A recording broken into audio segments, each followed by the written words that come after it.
जन्मोजन्मी हाच पती मिळावा आणि त्यांच्या आयुष्याला दीर्घायुष्याची जोड मिळावी, ही केवळ एक भावना नाही तर प्रत्येक भारतीय स्त्रीच्या मनातील अतूट विश्वास आहे. नमस्कार सखींनो, सुखी संसाराचा आशीर्वाद देणारा आपल्या संस्कृतीचा सर्वात सुंदर सण म्हणजे वटपौर्णिमा. यंदा म्हणजे 2026 मध्ये वटपौर्णिमा कधी आहे? पौर्णिमा तिथी कधी सुरू होऊन कधी संपणार आहे? पूजेचा सर्वात उत्तम आणि शुभ मुहूर्त कोणता? तसेच या दिवशी कोणते विशेष योग जुळून आलेले आहेत?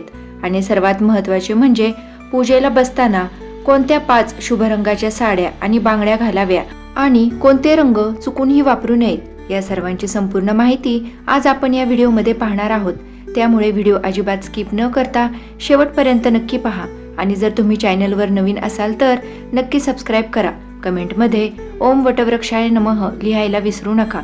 पंचांगानुसार दरवर्षी ज्येष्ठ महिन्यातील पौर्णिमेला वटपौर्णिमा साजरी केली जाते. परंतु 2026 मध्ये ज्येष्ठ महिन्यातच अधिक मास म्हणजेच पुरुषोत्तम मास आल्यामुळे त्यात बदल झाला आहे.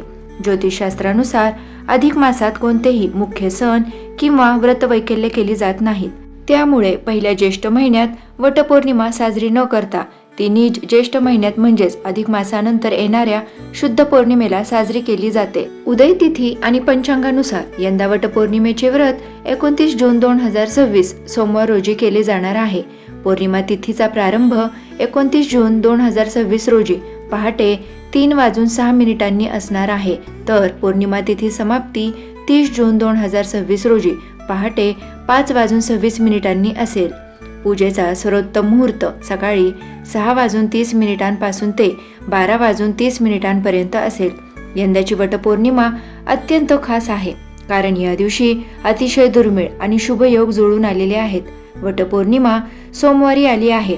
सोमवार हा भगवान शिव आणि चंद्राचा वार मानला जातो. वडाच्या झाडामध्ये साक्षात शिवशक्तीचा वास असतो. त्यामुळे सोमवारी वटपूजन केल्याने व्रताचे फळ अनंत पटीने वाढते. या दिवशी आकाश मंडळात शुभ योग आणि सौभाग्य योग निर्माण होत आहेत. हा योग वैवाहिक जीवनात सुख समृद्धी आणि पती पत्नीमधील प्रेम वाढवण्यासाठी अत्यंत फलदायी मानला जातो. ही तीच तिथी आहे ज्या दिवशी सती सावित्रीने आपल्या दृढ संकल्पाने आणि बुद्धीच्या जोरावर यमराजाकडून पती सत्यवानाचे प्राण परत आणले होते.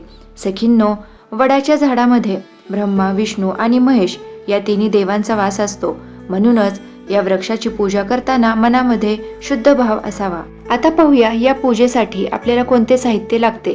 तर हळदी कुंकू, गंध, अक्षदा, विड्याची पाने, सुपारी, वडाला गुंडाळण्यासाठी कापसाचे सूत म्हणजेच कच्चा दोरा, धूप, दीप, कापूर, माचीस, 5 प्रकारची फळे ज्यामध्ये आंब्याला विशेष महत्त्व आहे, पाण्याचा तांब्या, सती सावित्रीची मूर्ती किंवा प्रतिमा आणि नैवेद्यासाठी पुरणपोळी किंवा फराळाचे पदार्थ, तसेच सुवासिनींना देण्यासाठी वाण ज्यामध्ये फळे, गहू किंवा हरभरे दिले जातात.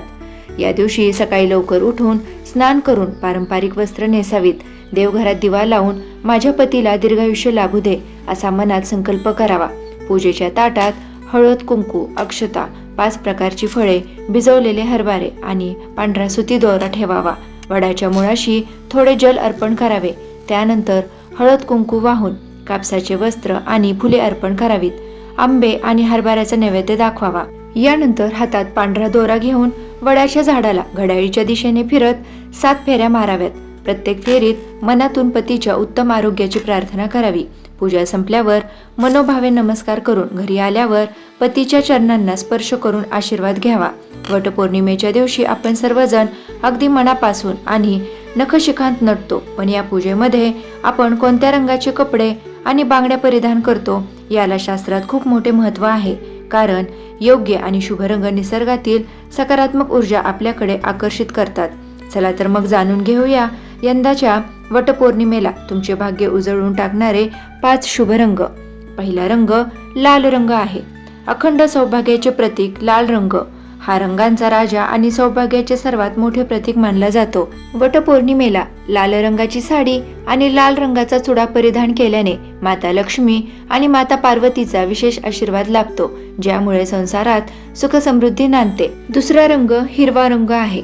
समृद्धी आणि निसर्गाचा रंग हिरवा रंग हा निसर्गाचा, नवचैतन्याचा आणि समृद्धीचा रंग आहे. ज्याप्रमाणे वडाचे झाड सदैव हिरवेगार आणि विस्तारणारे असते, तसेच आपले आयुष्य फुलावे म्हणून यंदा हिरवी साडी नेसणे आणि हिरव्या काचेचा चुडा घालणे अत्यंत शुभ आणि फलदायी मानले जाईल. यानंतर पिवळा रंग, ईश्वरीय कृपा आणि मांगल्याचे प्रतीक. पिवळा रंग हा भगवान विष्णू आणि देवगुरु बृहस्पती यांचा अत्यंत प्रिय रंग आहे. महिलांच्या पत्रिकेत गुरुग्रह हा पतीचा कारक मानला जातो. त्यामुळे या दिवशी पिवळा रंग परिधान केल्याने गुरुग्रहाचे बळ वाढून पतीला दीर्घायुष्य आणि यश लाभते. त्यानंतर नारंगी किंवा भगवा रंग, तेज आणि सकारात्मकता. हा रंग अग्नी आणि मांगल्याचे पवित्र प्रतीक आहे. नारंगी किंवा भगव्या रंगाचे वस्त्र परिधान केल्याने मनात सकारात्मक विचारांचा संचार होतो आणि पूजेमधील तुमचे तेज अधिकच खुलून दिसते. आणि 5वा रंग म्हणजे गुलाबी रंग, नात्यातील गोडवा आणि प्रेम. गुलाबी किंवा राणी रंग हा नात्यातील आदर, प्रेम आणि गोडवा दर्शवतो.